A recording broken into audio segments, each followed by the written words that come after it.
Hi అండి, this is అను. ఈ రోజుల్లో మనం హెచ్ఐవి అండ్ ఎయిడ్స్, హెచ్ఐవి అనే ఈ జబ్బు గురించి చాలా బాగా వింటున్నాము, చూస్తున్నాము. బట్ తెలిసిన వాళ్ళు ఎక్కువగా వింటున్నారు అండ్ దీని గురించి అవేర్నెస్ లేని వాళ్ళు, బట్ ఇదేంటో తెలియని వాళ్ళు కూడా కొంతమంది ఉన్నారు.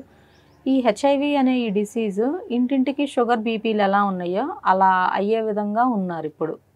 సో ఎందుకంటే ఫ్రీ కల్చర్కి అలవాటు పడి ఉన్నారు అండ్ దట్ టు మల్టిపుల్ పార్ట్నర్స్తో సెక్షువల్ ఇంటర్కోర్సెస్కి వెళ్ళడం అండ్ సేఫ్టీస్ యూజ్ చేయకపోవడం, ఎటువంటి ప్రికాషన్స్ తీసుకోకపోవడం and heavy freedom life expect చేయడం అబ్బాయిలు అమ్మాయిలు అండ్ ఎడ్యుకేషన్ అని, స్టడీస్ అని, జాబ్స్ అని చెప్పి వచ్చి వీళ్ళు ఇక్కడ సిటీస్లో ఉండడం. ఇక్కడ ఏంటంటే సోషల్ మీడియా త్రూ అఫైర్స్ పెట్టుకోవడం, కొంత వచ్చేసి చేసి వర్కింగ్ ప్లేసెస్లో కొంత రిలేషన్స్ మెయింటైన్ చేయడం. ఇలా ఒక్కరితో ఇలా కాకుండా నెంబర్ ఆఫ్ పీపుల్స్ తోటి అండ్ నెంబర్ ఆఫ్ పర్సన్స్ తోటి సెక్షువల్ రిలేషన్స్ పెట్టుకొని వీళ్ళు ఈ జబ్బు తెచ్చుకుంటున్నారు సమ్ కేసెస్లో. అండ్ అంటే వీళ్ళ తెలివితేటలు ఏంటి అంటే ఈ విషయంలో, సో వీళ్ళు ఇలా చేయడం వల్ల ప్రెగ్నెన్సీ రావట్లేదు కదా, మనం సేఫ్ జోన్లో ఉంటాము, ఒక పిల్ల వేసుకుంటే ప్రెగ్నెన్సీ రాకుండా పోతుందని చెప్పి చాలామంది చాలా తెలివిగా ఈ ప్లాన్ చేస్తారు ఆఫ్టర్ ఇంటర్ కోర్సెస్. బట్ మీరు ప్రెగ్నెన్సీని అయితే తీసేపించుకోగలరు, బట్ మరి ఎస్టీడీ డిసీజ్ వస్తే దాన్ని ఏం చేయగలరు? వన్స్ ఏవైతే ఈ ఎస్టీడీ వైరస్లు, ఫంగస్లు మన బాడీలోకి వచ్చే కట్ చేయండి ఎడిటర్ గారు, ఏవైతే ఈ ఎస్టీడీ వైరస్లు, ఫంగస్లు వన్స్ మన బాడీలోకి ఎంటర్ అయ్యాయి అనుకోండి, మనం లైఫ్ లాంగ్ బాధపడాలి. కరెక్ట్ డాక్టర్ దగ్గరికి వెళ్ళి ట్రీట్మెంట్ తీసుకొని కరెక్ట్ డైట్ ఫాలో అయితేనే మీరు వాటిని పూర్తిగా కంట్రోల్ చేసుకోగలరు. బట్ ప్రెగ్నెన్సీ అంటే ఈజీవే తీపించుకోవడం, బట్ ఇది మరి సో ప్రెగ్నెన్సీ రాకుండా ప్రికాషన్స్ తీసుకుంటున్నాము అని చాలామంది అమ్మాయిలు తెలివిగా ఉంటున్నారు. బట్ ప్రెగ్నెన్సీ ఒక్కటే వస్తుందని అనుకోవద్దు. ప్రెగ్నెన్సీతో పాటు తెలియకుండా సైలెంట్ కిల్లర్లా వచ్చే డిసీజులు హెచ్ఐవి ఉంది. ఇంకా మనకి హెచ్ఐవి ఇంకా ఎస్టీడీ ఇన్ఫెక్షన్స్ చాలా ఉన్నాయి. Herpes, syphilis, gonorrhoea, toxoplasma, CMV. So ఇవన్నీ కూడా ఎస్టీడీ క్యాడర్లోకి చెందిన జబ్బులే. సో అందుకని కొంచెం ఎవరైనా కూడా మినిమం నాలెడ్జ్ అనేది కొంచెం ఉండేలా చూసుకోండి. ప్రికాషన్స్ లేకుండా ఎటువంటి ఈ బ్లైండ్గా ఎటువంటి ఇంటర్ కోర్సెస్కి వెళ్ళకండి అండ్ మల్టిపుల్ పార్ట్నర్స్ని మెయింటైన్ చేయకండి, ఇదొకటి. అండ్ దట్టు ఇంకొకటి ఏంటి అంటే కొంతమంది ఓన్లీ దీనివల్లనే వస్తుందా అని కొంతమంది అడుగుతారు. మాకు ఎటువంటి రిలేషన్ లేదు బట్ అయినా మాకు హెచ్ఐవి వచ్చిందని అంటారు. సో ఇది కూడా బ్లడ్ ట్రాన్స్ఫర్మేషన్ వల్ల కూడా రావచ్చు. లైక్ దట్ ఇంజెక్షన్స్ ఒకే పర్సన్కి వాడిన ఇంజెక్షన్ని ఇంకొక పర్సన్కి యూజ్ చేస్తే ఆ పర్సన్కి కనుక ఈ ఎస్టీడీ ఇన్ఫెక్షన్ అంటే ఈ హెచ్ఐవి ఎయిడ్స్ లాంటివి ఉంటే ఈ పర్సన్కి కూడా అటాక్ అయ్యే ఛాన్స్ అనేది ఉంటుంది. అండ్ దట్టు కొంతమంది ఏంటి అంటే టాటూస్, ఈ రోజుల్లో ఫ్యాషన్ ఎక్కువైపోయింది కదా బాగా, టాటూస్ అనేది బాడీలో నచ్చిన దగ్గర ఇష్టం వచ్చినట్లు వేయించుకుంటున్నారు. సో బట్ అయితే ఆ టాటూ వేసే నీడిలు, మిషన్స్ ఉంటున్నాయి. సో ఆ మిషన్స్ ప్రాపర్గా క్లీనింగ్ ఉందా లేదా అండ్ ఆ మిషన్లో వాడే ఆ నీడిల్ ఏదైతే ఉందో అది కొత్త నీడిలు వాడుతున్నారా లేదా అని కొంచెం ఇవన్నీ మీరు అబ్జర్వేషన్లో ఉండాలి. ఇలా కాకుండా ఏదో మా పక్కింటి వాడు ఏదో గుర్ర బొమ్మ వేయించుకున్నాడు, నేను నెమల బొమ్మ వేయించుకోవాలని పోటీకి వెళ్ళి మీరు ఇట్లా టాటూస్ వేయించుకొని వచ్చారనుకోండి, సో ఈ ఇన్ఫెక్షన్సే వస్తాయి. సో ఇది కొంచెం మీరు జాగ్రత్తగా చూసుకొని ఈ పనులు చేసుకోవాలి, ఇదొకటి. అండ్ ఇంకొకటి వచ్చేసి మరి బేబీస్కి ఎలా వస్తాయని చూసుకుంటే, పిల్లలకి అంటే మదర్కి కనుక హెచ్ఐవి ఉంటే సేమ్ మిల్క్ బేబీ తీసుకుంటే అప్పుడు బేబీకి వచ్చే ఛాన్స్ అనేది ఉంటుంది. సో ఈ విధంగా మదర్ టు బేబీకి కన్వర్ట్ అయ్యే ఛాన్స్ అనేది ఉంది హెచ్ఐవి. సో అండ్ మరి భర్తకు ఉంటే భార్యకి కూడా వస్తుందా అని చెప్పి ఒకళ్ళు డౌట్ ఉంది.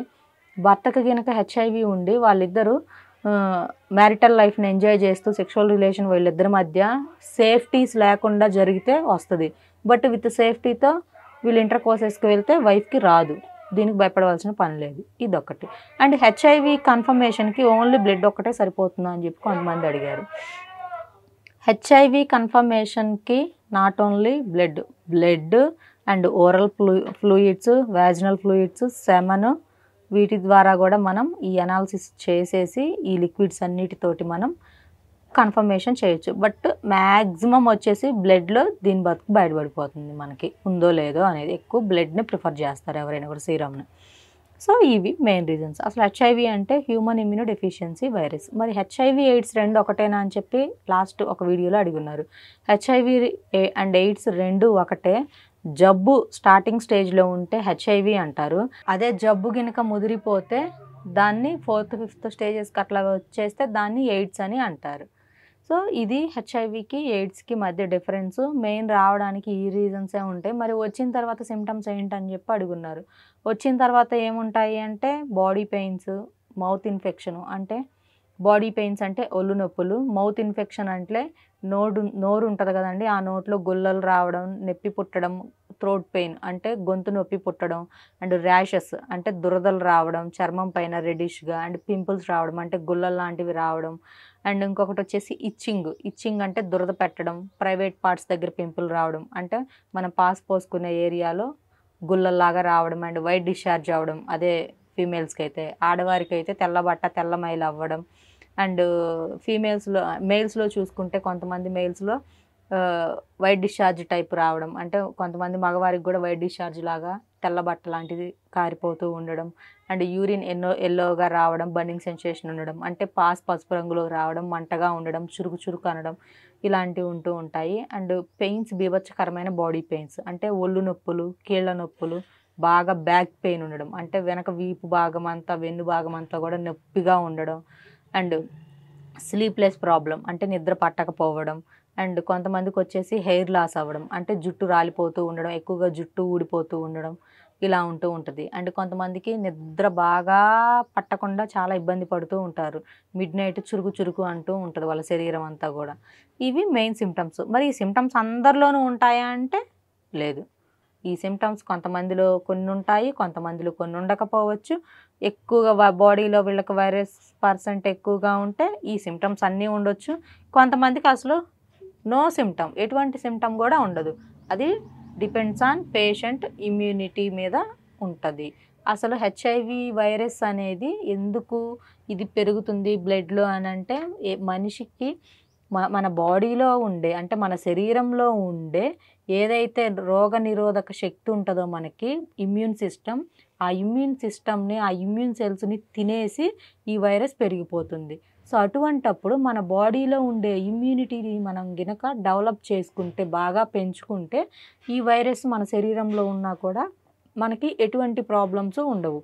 అలా కాకుండా మనం ప్రాపర్ ఫుడ్ తీసుకోకుండా నాకు హెచ్ఐవి ఉంది, నేను చనిపోతాను, నాకు దిక్కు లేదు, ఇంకా నాకు బ్రతుకు లేదు అని చాలామంది సూసైడ్లోకి వెళ్ళిపోవడం, ఎటో కనిపించకుండా వెళ్ళిపోవడం, ఇలాంటివి చేస్తూ ఉంటారు. సో వీటి వల్ల ఏమవుతుంది అంటే లైక్ దీనికి మనం ఒకటి చెప్తాను సింపుల్గా. మనకి దేవుడు ఒక డిసీజ్ ఇచ్చాడు అన్నా, లేదు అంటే ఒకటేదన్నా ఇష్యూ జరిగింది అని అంటే దానికి సొల్యూషన్ కూడా ఖచ్చితంగా ఇచ్చాడని నేను నమ్ముతాను, ఇచ్చారని. సో అలాగనే ఈ డిసీజ్ ఉన్నా కూడా దీని నుంచి మనం ప్రొటెక్ట్ చేసుకోవడానికి చాలా దారులు ఉన్నాయి. మంచిగా ఫుడ్ తినడం, పాస్ట్లో ఉన్న లైఫ్ స్టైల్ని చేంజ్ చేసుకొని కొత్త లైఫ్లోకి మనం ఎంటర్ అవ్వడం, అండ్ మెడిటేషన్, యోగా లాంటివి చేసుకోవడం. సో ఇవన్నీ చేసుకుంటే మన బాడీలో ఇమ్యూన్ సిస్టమ్ డెవలప్ అవుతుంది, వైరస్ తక్కువ అవుతుంది. మనం కామన్ పీపుల్స్ లాగానే మీరు కూడా ఎన్ని సంవత్సరాలు బతుకుతారో మిగిలిన వాళ్ళందరూ, ఈ జబ్బు లేని వాళ్ళు, మీరు కూడా అలా బతకొచ్చు. సో ఇది బట్ కాకపోతే మీరు స్టార్టింగ్లో ఉన్నప్పుడే దీనికి వెంటనే ట్రీట్మెంట్ తీసుకుంటే ప్రాపర్గా మీరు సేఫ్ జోన్లో ఉండొచ్చు, భయపడవలసిన పని అయితే లేదు. సో ఇదండి హెచ్ఐవి. దీని గురించి ఏమైనా డౌట్స్ ఉంటే స్క్రీన్ మీద నా నెంబర్ కనిపిస్తుంది, కాల్ చేసి అపాయింట్మెంట్ తీసుకోవచ్చు. నేను హైదరాబాద్ సనత్ నగర్లో క్లినిక్ అండి, కావాల్సిన వాళ్ళు వచ్చి కన్సల్ట్ అవ్వచ్చు. Thank you.